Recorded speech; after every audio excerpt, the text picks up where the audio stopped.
This is Kristen. And I'm Steve, and you are listening to Cycling Together, a show all about bikes, riding, and riding together. We're back in the home studio. Okay, back in the home studio after a couple of weeks away in our mobile van studio. And then a week of recovery. And so we're back in the home studio, but we do have some content to share from our trip. Tell us a little bit about that content, Steve. While we were on the road, we stopped at a self-shuttle bike park, we're going to call it. It's a gravity park. So it had downhill trails, but you had to ride yourself to the top. There was no lift. There was no person using their pickup to shuttle you to the top. It was just... Wait, that's a thing? Oh, absolutely. So one of the places we were going to go was Rattlesnake Park, which is a new park in South Carolina. Okay. And they're only open on weekends. Okay. But the way you get to the top is you put your bike on a trailer, I think it is in their case, and they drive you to the top. Dang it. Yeah. I know. Okay. So I know we missed out on that. That's pretty awesome. Yes. I was calling this a self-drive because I had to drive myself to the top. You didn't like that? You mean ride yourself to the top? Sure. Yeah. A self-shuttle. Self-lifted. That's what it's called. Okay. Yeah. Fine. Mm-hmm. I think you're making it up, but that's fine. Yeah. So, and so we recorded those with new Bluetooth mics in the van, sort of on the spot in the parking lot. Yeah, we wanted to get that, what did we think of it right now? Because we knew we were going to leave and get distracted with this stuff. We also wanted to try some new equipment. Yep. I think you sound better than I do, and you can tell from it's probably microphone placement. So we'll figure that out. So the audio quality is not as good as we like, but we thought the content was good. So why don't we flip over to that? So we'll be so here's that. Here's that. Where are we today? We are at the San Lee Gravity Park. In North Carolina. In North Carolina. I think it's in Sanford, North Carolina. It's about 45 minutes south west of Raleigh. Yep. And we're on our way to Raleigh, and I was looking for places to ride on the way. Yep. And this popped up, and it is a little park. It barely registered as a blip on Trail Forks. And I don't even think I found it on Trail Forks. I think it came up when I was searching for places in North Carolina. Right. And of course, just, you're swarmed with Western North Carolina stuff. And I think I saw a video of this on YouTube. Yep. And I said, where's that? Oh, look, it's sort of on our way. Yep. And, this guy did an amazing little review of the place. And I'm astonished for like a county park, a community park, what this is. It's first of all, it's amazing. They have dedicated mountain bike parking. They have dedicated mountain bike trails. They also have dedicated hiker-only trails. Mm-hmm. And then they have a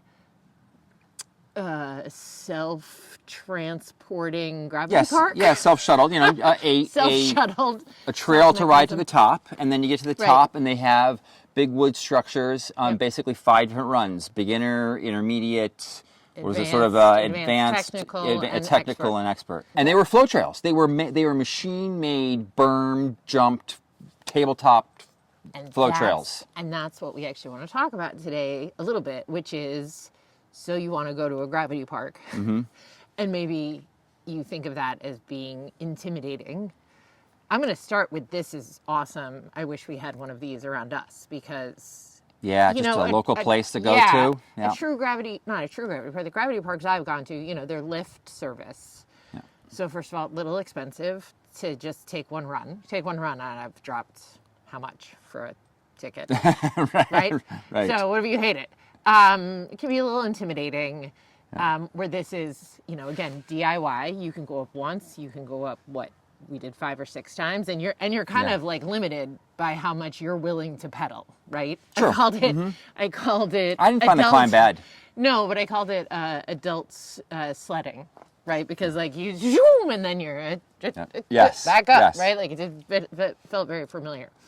Just with gravity in general, if you're someone who hasn't tried a gravity park, whether it's something like this, what would you say is the first thing you would want them, a cross-country rider like me, to know or be prepared for? I would say most every park I've been to, even the biggest of features, can be rolled.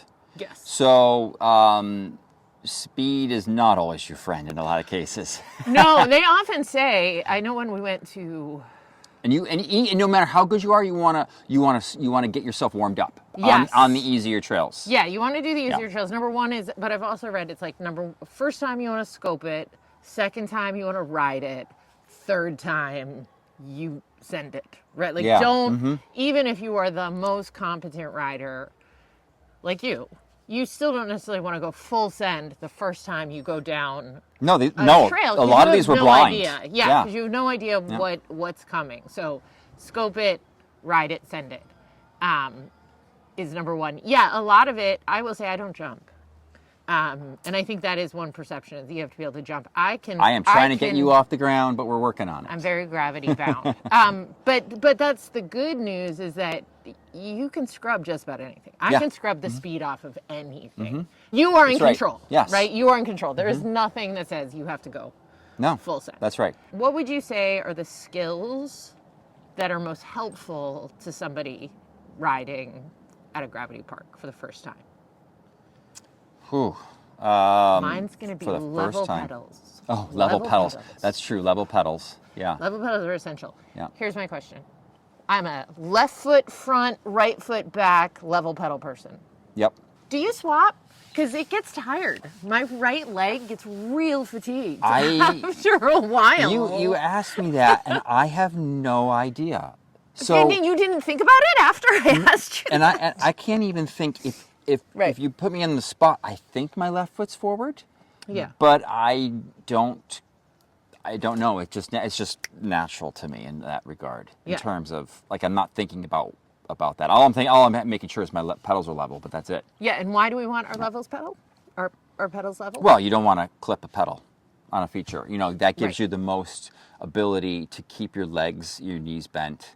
Yep. Your body in a sort of a more crouched position, and you're basically in the middle of your bike, so that you're prepared to do anything with your bike. I think that's the other thing. I was thinking about that, especially since, again, I'm very good at flattening. I'm very good at flattening a jump. Everything is involved. Like, I'm moving my arms. I'm using my arms as shock absorbers. My legs, my butt. Everything. I'm absorbing it all, which is what keeps me on the ground. I know. Okay, how about, like, through the turns? Like, what's the best strategy there? Well, that is also why you sort of work yourself up when you get to a park, because you also want to know how the dirt is and what your grip is, and you might want to adjust your tire pressure, but you also need to, as you're banking through some of these very tight turns, you need to get a feel for how much grip you have and how you're going to go around those corners. Well, it's a good reminder, too, that when we turn our mountain bikes, we don't necessarily turn our mountain bikes as much as we lean the mountain bike. Yeah. Right? Like, I mean, obviously there's a little bit of these steep bank turns, you're definitely, you want to really come into those with some speed if you can, once you work up to that. Yeah. And you are leaning into those, and just sort of feeling for that traction. Yeah. Like on road riding, when you're going around a corner, you might have that inside pedal up and the outside pedal down, and you're weighting the outside pedal, and you have the inside pedal up. You don't want to clip that. It's not what you're doing in mountain biking. It's level pedals. Yeah, I'm telling you, I need to look, or I need to start working out this leg more, because today wasn't bad. We did 5 runs, and each run 6 runs. 6 runs, and we barely did 4.5 miles, so they weren't long. But on longer gravity trails, I definitely can, after a couple of runs, I can feel it in this leg, we spent in that all back, day at Killington, and that was, you feel it in the legs. in that and that's where I'm asking, like, do you switch? It feels like brushing your teeth with the wrong foot. It can. Yeah. Yeah. But, like, it feels like maybe it's a skill I should work on. Well, only if you find Just you're for fatigue. fatiguing. Yeah. What is interesting, I was saying to you, what's interesting about this, like, self-powered gravity park is the limiter is your climbing. Mm-hmm. So you're probably not likely to get into a lot of trouble where you're at the top feeling really fatigued and about to do another epic long run, because... Well, they're short runs here. Well, they're short, but you had to get your ass up there. Mm-hmm. And so when you go to Killington or Highland, or anything, you can be tired and you get on the lift. And he can bring you to the top. And then you might be like, oh, I might be a little tired for this. You know what I'm saying? Like the self-climbing is in itself, it's a safety valve. It's a safety valve. Yeah, to not overdo it on the way down, I guess. Yeah. Well, some of us have to be careful, about the moneymaker. No, so We all have to be careful. yeah, but you know what I'm saying. Like I don't have as many skills as you that I can fake it when I'm tired. How about that? Got it. Okay. So I have to be more. Yes, we all need to be careful. Here's a question on gravity parks. Yeah. Do I need a special bike for a gravity park? You don't actually, and especially if it's just new to it. Yeah. Right. I have gone to Highland in New Hampshire on my cross country bike, my Spark. Your Spark. And you can really send it on that. And because you're new to it, you're probably not going to be doing as big a drops anyway. So it's a great place to put the O-rings down on your shocks. Okay. And see how much travel you're using with each run. Okay. Right? And you actually sometimes have to adjust your suspension for a downhill park that you otherwise just never think about touching. Yeah. On your normal, local trails. Yeah. Sometimes slow down the rebound because you're going to be hitting a lot of things, and you don't want it to rebound so fast that you spring up, especially off of drops and so forth. You don't want that pogo stick effect. Yeah. So sometimes you do have to adjust the suspension. It can be helpful. Well, speaking of suspension, which I do like, both of our bikes have the on the handle lockout, which is very nice on, again, this like self-propelled gravity park, because you can open it up for the down and then lock it for the up. Because you're definitely going to lose traction. Yeah. Besides the bikes, other equipment that I see when we go to gravity parks are full face helmets. Yeah, so full face helmets are becoming just so commonplace. It's surprising me. Yeah. It's surprising me, but I mean, it's obviously a smart idea. Yeah, well, so one of the things is I did go rogue on you and bought a full face helmet recently, and your first reaction was, it's heavy. I don't remember how much it weighed, but what do you think, if you're buying a full face helmet? First of all, full face helmets you don't necessarily want to wear one all the time. They're right. They're hot. They're hot. So if you're doing just cross country, you don't necessarily need a full face helmet. The benefit on downhill, obviously, is it's going to protect more. Yeah. Right? Yeah, protect your face. Yep. But how heavy is too heavy? I find it just tough on my neck. So when I suddenly have this weight on my head, I can't do more than a few runs before I'm like everything is sore because it's just so heavy. That's why I just don't like wearing them. Yeah. But that's the one I got that's just me. Pretty. Or even the beginner trails. Let's just take. Yeah.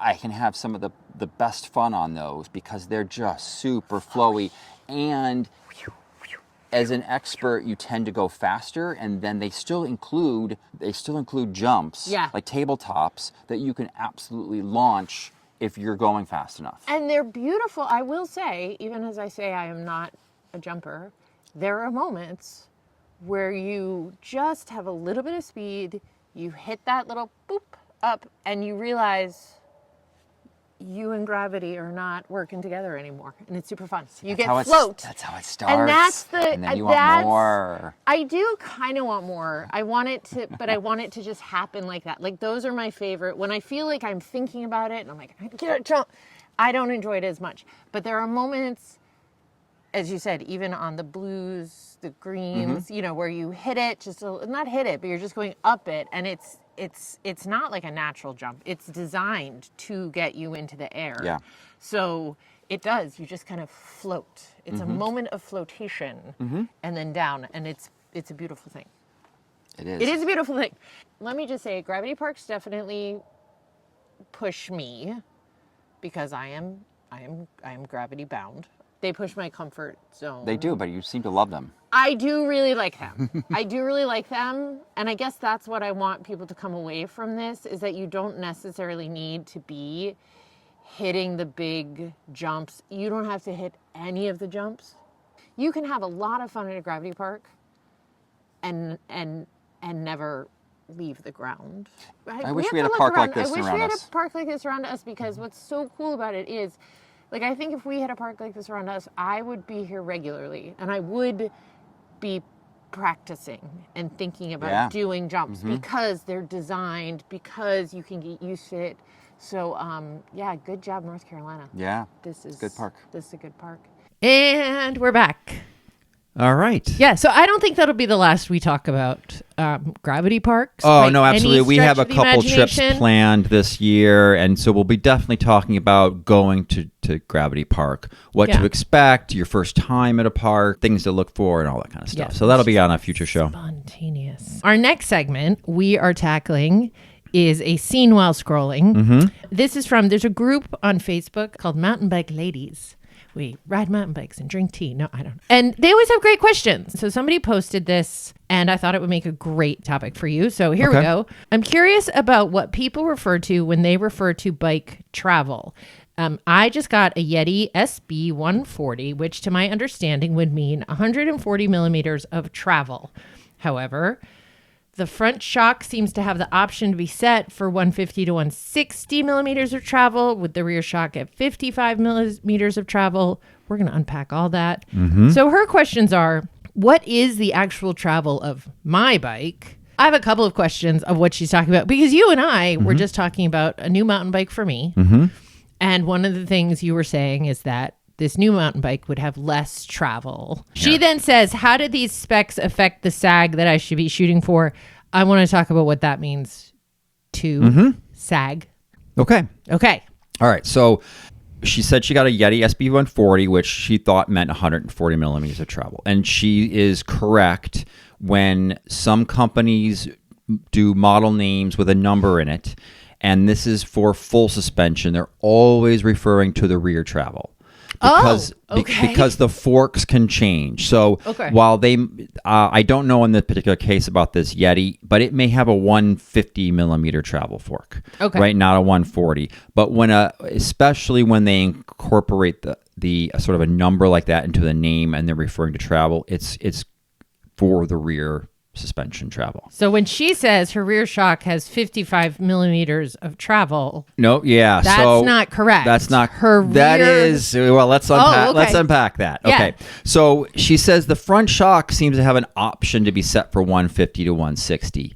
That is deceiving. So there are many shocks in the market that can be adjusted, but only through a hardware change. So a fairly involved process of removing the legs, changing out, in some cases like the air spring on the left-hand side. So it's not just a dial or a knob you turn and you're changing your travel. It's a process that usually that people can do on their own, but usually most people are having a shop do. So it starts at something. Correct. You buy it, it's 150. But if you wanted it 160, it could become a 160. You need to buy a part for that. And we're talking 150, 160.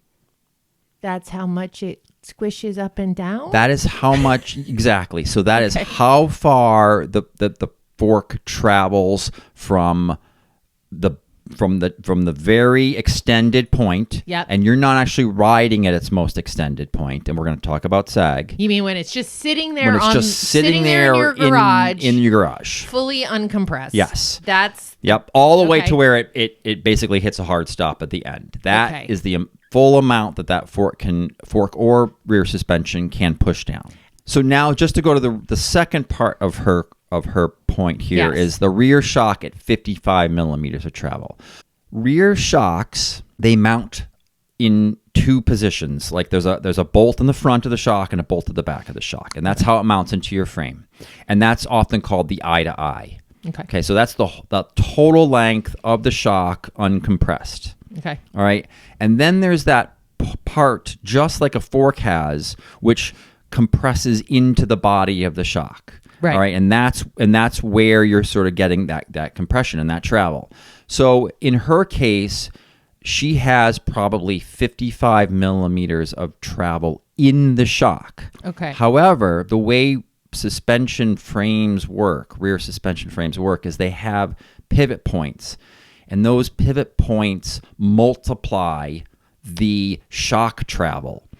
So let's just say, just for convenience, that it's a 2-to-1 situation, right? In her case, it's going to be like 3 point something. But let's just say it's a multiplier of 2. Okay. So if you had a shock that had 55 millimeters of travel, you would have 110 millimeters of frame travel, because that's the multiplier that's happening in the pivots of the frame. She says, so her bike has 55 millimeters of travel in the rear shock, plus whatever's happening with the frame itself. That's what's giving them the 140 number. Correct. Right. That's very exciting. Okay. Okay. All right. So that makes sense? Yes. So Okay. that's the actual travel of my bike. Yes. How do these specs affect the sag that I should be shooting for? What is sag? So sag is when you're sitting on the bike, and this is you and all the equipment that you're going to be riding with. Okay. So if you ride with a lot of water and a lot of tools, and you actually are adding significant weight, say a backpack, you want to put that on before you set the sag on your bike. Okay. Okay. And so when you get on your bike, and just the static weight of your body on the bike is going to compress the fork and the rear shock. Yes. Okay. So that is basically the sag. And so you would be adjusting the air pressure in your shocks to reduce or increase that sag amount. Does that make sense? So if you had very low air pressure in your shocks, Yeah. your fork and your shock, then when you sat on the bike, they would compress a lot. Yes. Okay. Yes. Right? Yep. And if you had really high air pressure, if they were overpressurized, then you sat on the bike, they would barely move. Yes. So you're seeking, now every brand is a little bit different, but they're almost always very close to about 25%.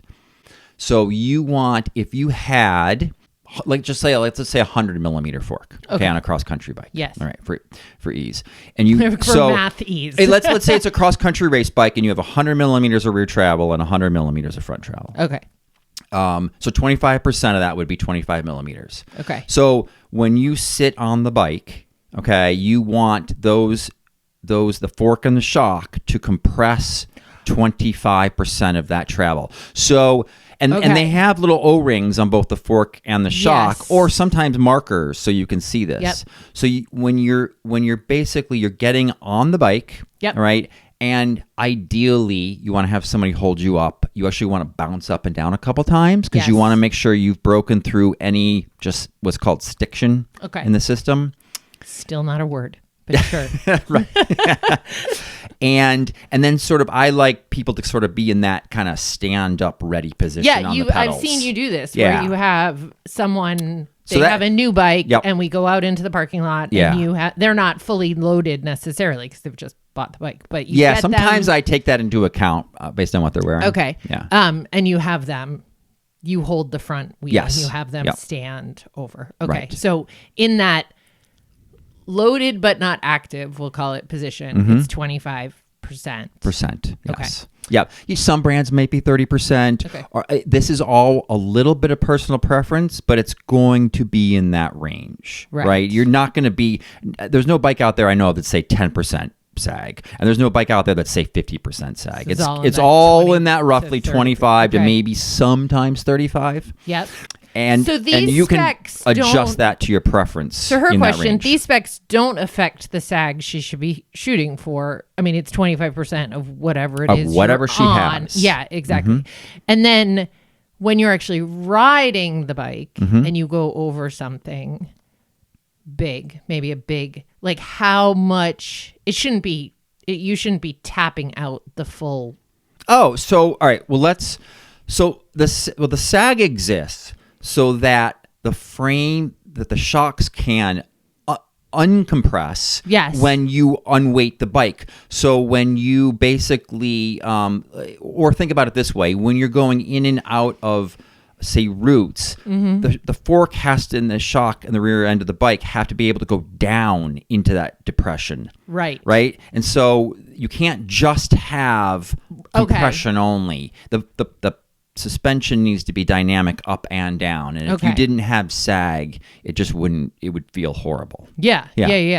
All right. And then just to go on, so where she had said her rear shock travel is 55 millimeters. Yeah. So that's when you're looking at that 25%, you're looking at that 25% of 55 millimeters. Not 25% of basically the shock itself, right? Like you're looking at that's where the little rubber band comes into play. So in that case, you'd want the little rubber O-ring after you, so you'd weight the bike, you get on it, you set the O-ring against the shock body, right? And then you carefully, so you don't compress the shocks anymore. Yeah. Get your feet on the ground and unweight the bike.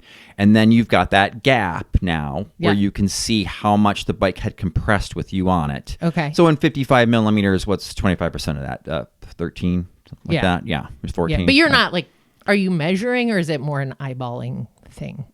No, you can actually get a ruler and measure, right? And I think a lot of shop guys just know what it looks like. Yeah, well, that's what I'm asking. We know what 25% Yes. is. You can work this, and so you can play with your suspension, and you can measure it to the millimeter. Oh, I'm going to try 25 millimeters of compression. Yeah. I'm going to try 26, 27, right? But most people are not going to know whether they have 25 millimeters of sag or 27. They're not going to feel that difference. You're talking fractions of percent. And there is a third part to this question that she had, which was basically, what's the right amount of travel for my riding, which she then tried to describe. But that comes back to our conversations, right? So I have what do I have for a bike? So you have 135 millimeters in the rear, and 140 in the front. Is that a lot? No, that's mid-level. That's trail bike range. So what's the bike we're looking at? It has 120 front and rear. How is that going to feel different? So this really comes down to bike kinematics, we'll call it, and the design of the bike. You're just making up words. Kinematics. And so you might see if you watch bike reviews. Yeah. You're often going to hear the reviewer say, well, this bike rides as if it has more travel, or it uses its travel really efficiently and well. Okay. So there are a lot of different suspension designs. It's fairly actually hard to get a bad full suspension bike nowadays. They are out there, but it's way harder than it used to be. Yes. Okay.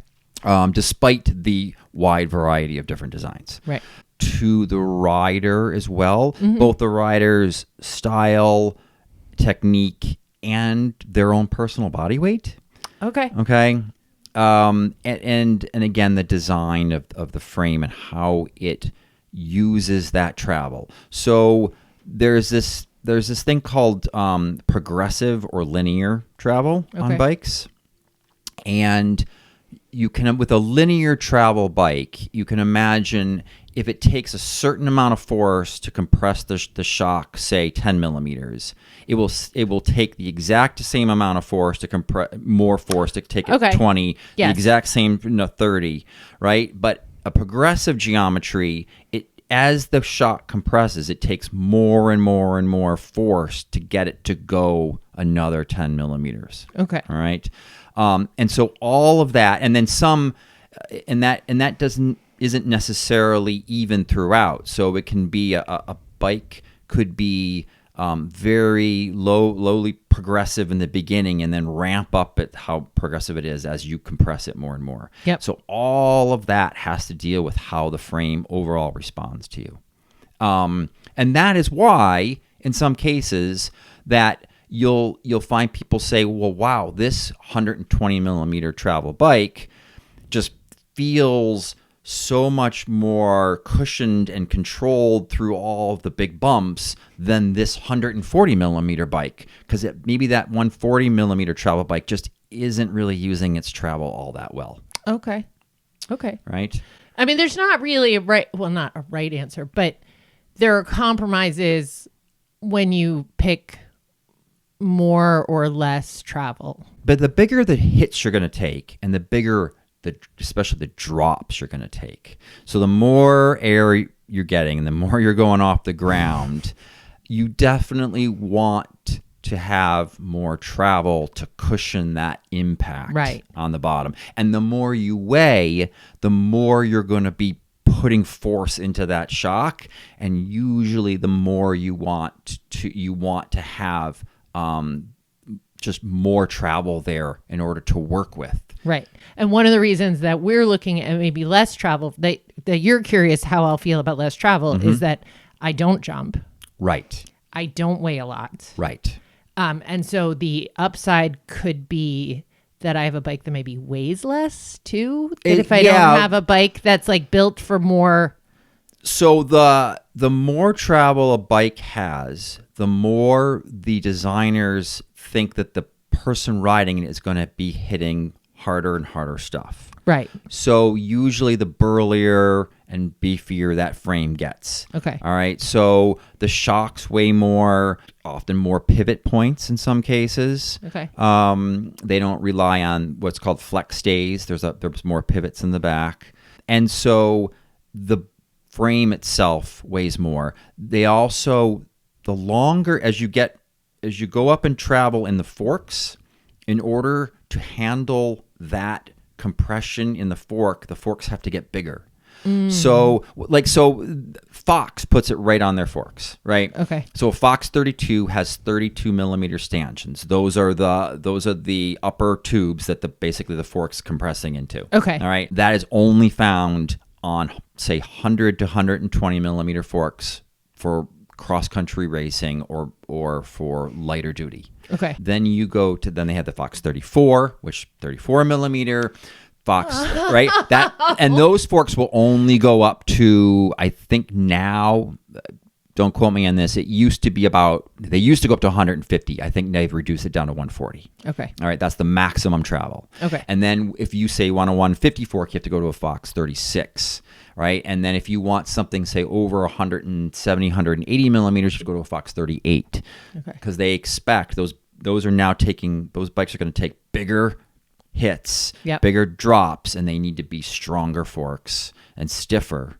And so they have to when you increase the diameter of a tube, it becomes stronger and stiffer. Okay. What happens if you have a quote unquote light duty shock and you decide to start sending it and jumping? Can you blow out the fork? Yeah, you can do what's called out blowing out the fork. Usually it's kind of blowing out the damper, and that can sometimes be from multiple hits of going through the entire rate of travel and then bottoming out.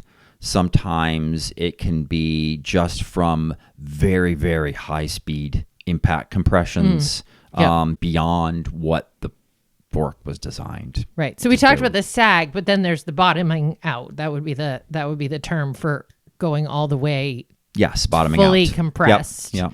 And you're talking with, like, say, a fork. The way it works is basically a tube sliding into a tube. Okay. And when you pull the lower bottoms off of a fork, there's only two one side's for your air. Okay. All right. And one side's the damper. And the damper is what both controls somewhat of your compression along with your air pressure that you set, and then also controls the rebound, how fast the fork springs back out. Okay. All right. And these are very thin, spindly things. Okay. So you have a very, very thin shaft connecting the top and the bottom, right? And along with those seals. And that is all that's keeping those two things together. Magic.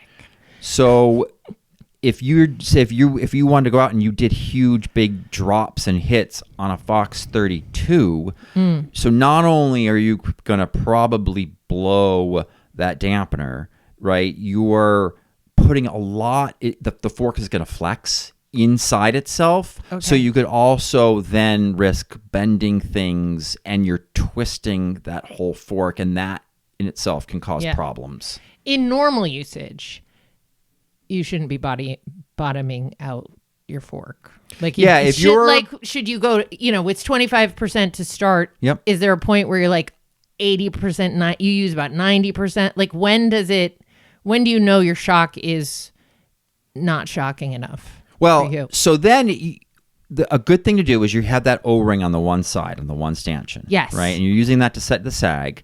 But then, as some people call it, the funometer, right? You can use that. Funometer is what you Funometer. said? Yeah. Okay. All Got right. it. I love it. Yeah. So yeah. you're looking at that at the end of the ride to see how high is that on my fork? How much travel did I use? Okay. If it is all the way at the top, that meant at some point you bottomed out your fork. Yeah. Now, if you go on a really rowdy ride and you say, I can't imagine dropping anything bigger than I just did, Yes. and your funometer is only halfway up, then it's probably you have too much air pressure in your fork. Okay. Yes. Yep. If it's 90% up, then you're probably good, right? It's right, and I don't want to say you can't.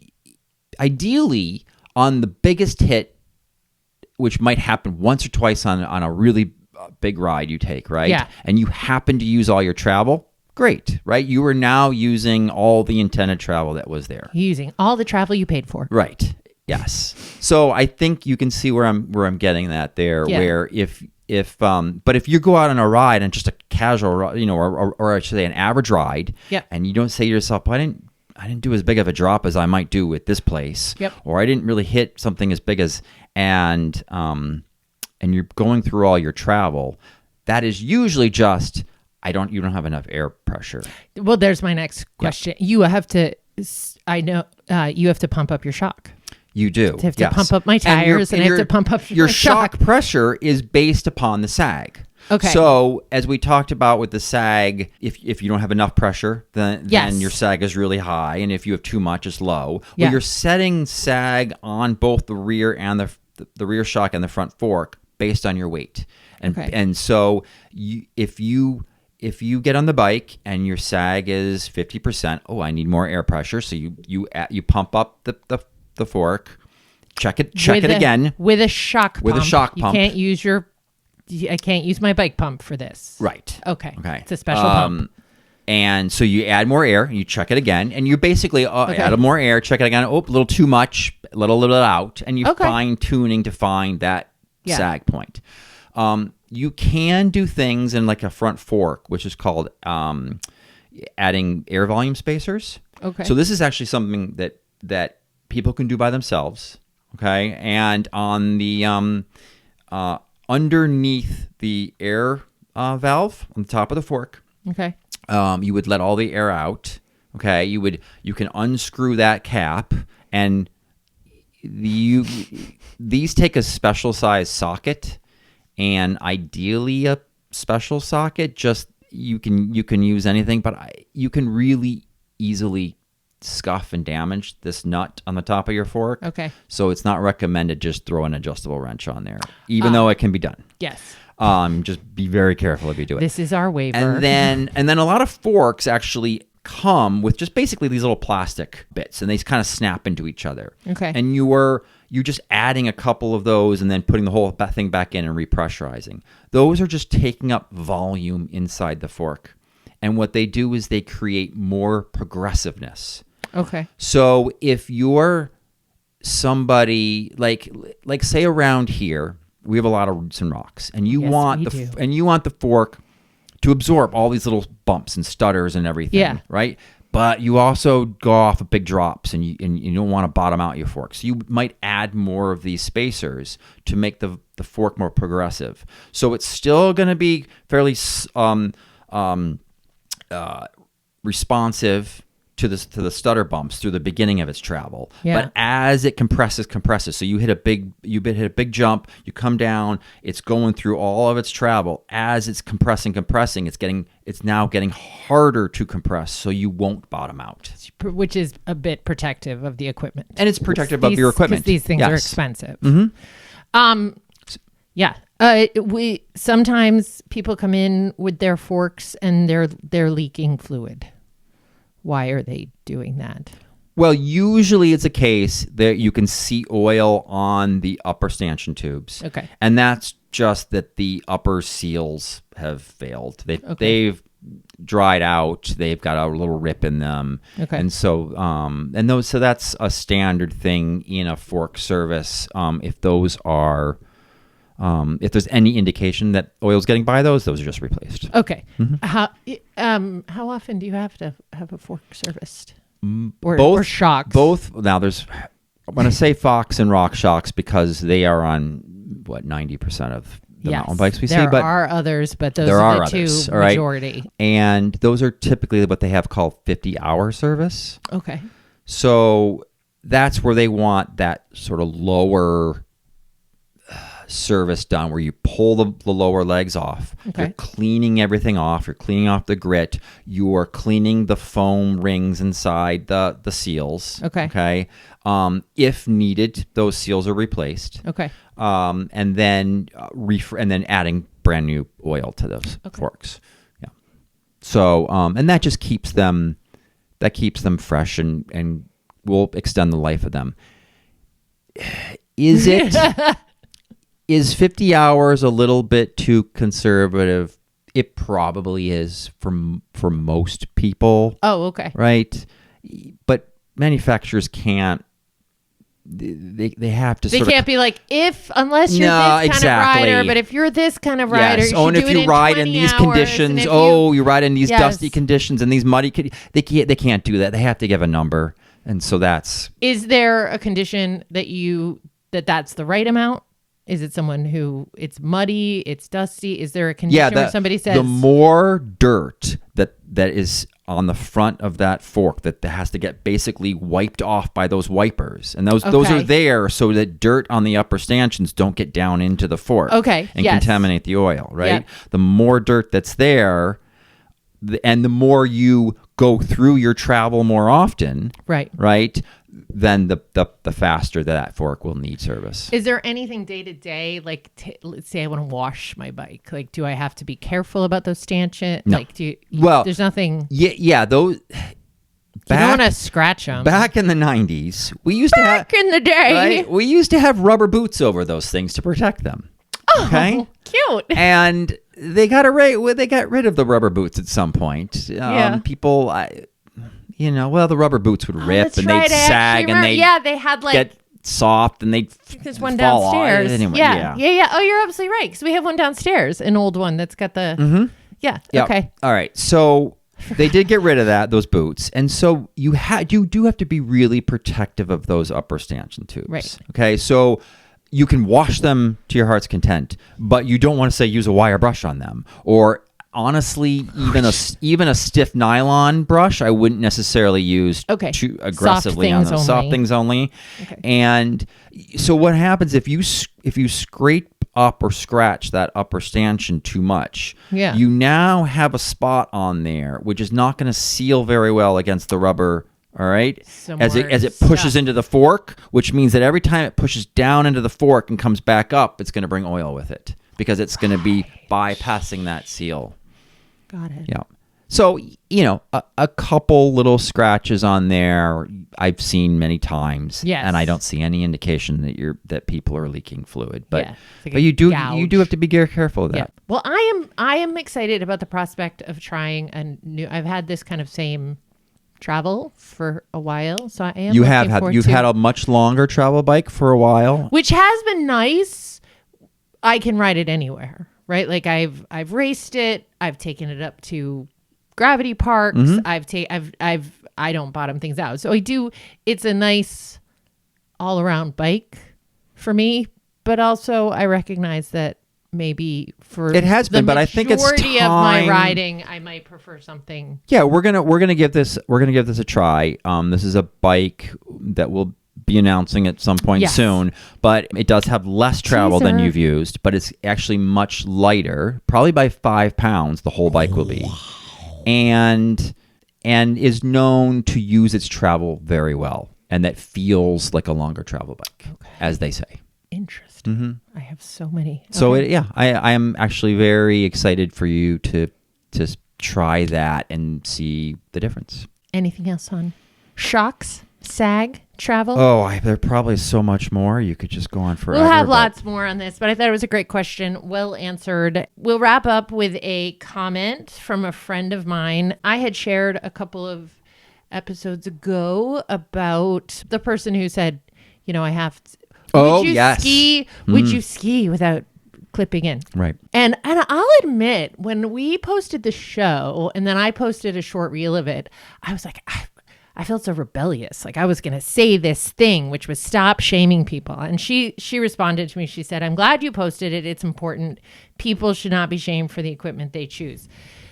I had one experience where I was in the parking lot with a couple of friends just getting ready to ride when a couple of dudes came out of the woods. The one dude looks at my Pivot and says, Pivot's a brand. Pivot's a brand. Nice bike. You better be a good rider to have a bike like that. To which she was like, what the WTF? Yeah. And her comment was, you don't have to earn your stripes on a craptacular bike. And my other friends who weren't on Pivots, of course, were like, wait, what's wrong with my bike? And I am going to say that maybe I'm wrong, but I do think this is, again, a woman thing. I have experienced this myself.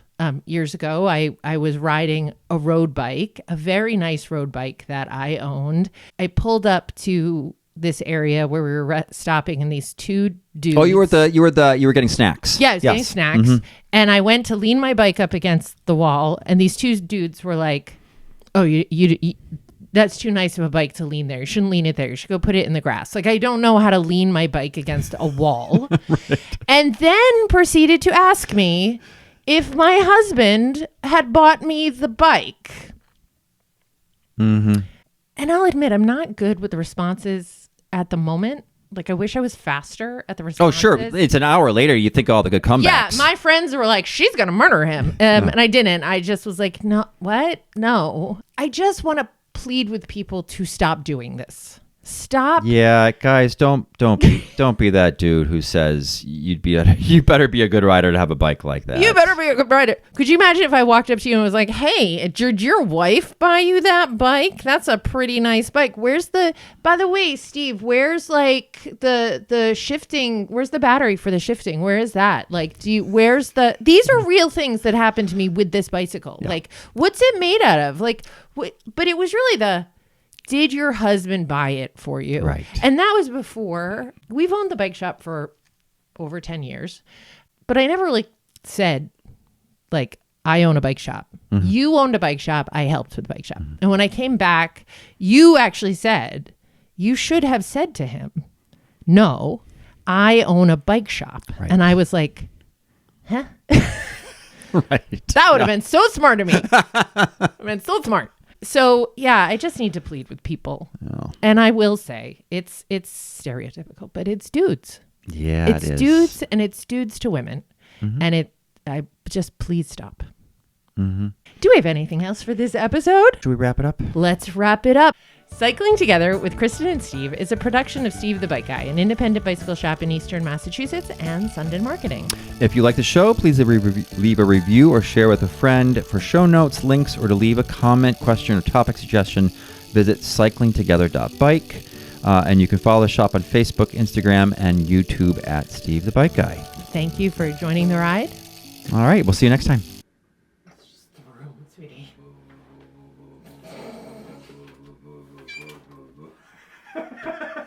Are you recording?